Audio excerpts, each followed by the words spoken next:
కీలక వ్యాఖ్యలు చేశారు. తాను హోంమంత్రిని కాదని అది క్రిమినల్స్ అదృష్టం అన్నారు. లా అండ్ ఆర్డర్ చాలా కఠినంగా ఉండాలన్నారు. నేరస్తులకు కులాలు అంటగట్టొద్దని పవన్ అన్నారు.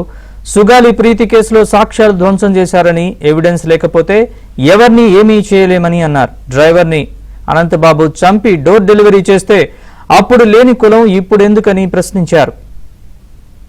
ఎవరైనా సరే కాస్ట్ క్రిమినల్కి కులం ఉండదు సార్. తప్పు చేసేవాడికి, మానభంగం చేసేవాడికి వాడి కులం ఎందుకు ఉంటుంది? వాడి దగ్గర క్రిమినల్ యాక్టే ఉంది.